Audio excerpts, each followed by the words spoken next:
And people say, yes, what's the difference? You know, the Bible's just another book. No, first off, that's wrong. The Bible's not a book. The Bible's 66 books. 40 different people wrote it. Over 1,500 years. There's never been a book like that in history. Ever. Does that make it the Word of God? No. It just means it's worth considering. Because there's never been a book like this. Gives you some reason to consider it over the others. Well, how about history? For hundreds of years, archaeology has used the Old Testament and New to find buildings, to find people, to find civilizations, to find kings that didn't exist or they didn't think they did. And suddenly the Bible said they're there and they dug it up and there it was. Does that make it the Word of God? No. It means it's historically accurate. Real people really existed and really wrote down what they saw. It's worth considering. And then they said, we're going to have God show up. And lots of people said that. Lots of religions say it. Don't worry, we'll prove it as a rational God would do.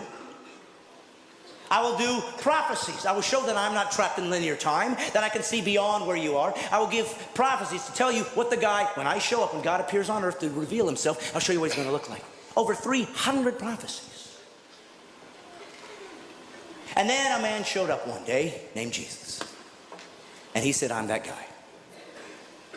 And he fulfilled all 300 prophecies. That's impossible. People could say, well, yes, they just wrote it afterwards and filled it all in. But we know that the first Greek translation of the Old Testament was done 250 years before Jesus was born. So how could they possibly know that he'd be born in Bethlehem? How could they possibly know he was going to be crucified when crucifixions didn't even exist as a capital punishment yet? How could they know that he'd be betrayed for 30 pieces of silver 250 years before there was a Jesus? Does it make it the Word of God? No, but it's starting to get close.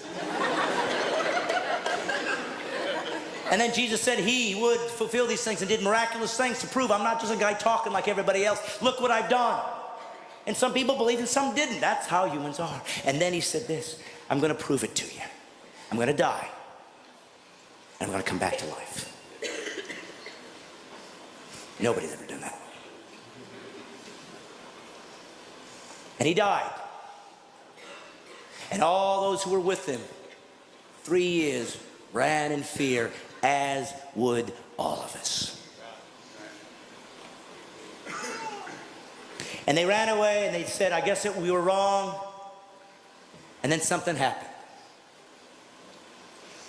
Something happened that made all of these guys come back and be willing to be martyred for this belief system, except for one. Of course, John was sent off, but everybody died a martyr's death. What was it for? Because they thought they were going to get rich? There was no riches here.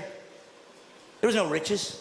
The Roman government hated them. They wanted them destroyed. They'd use them as people that could be eaten alive by animals for sport and entertainment. You were kicked out of your culture. The Jews weren't going to take you in, so there was no value there. There was nothing good here. There was nothing here to gain. And they all still died for what? Because they found a new religion? No, for one reason. They said this.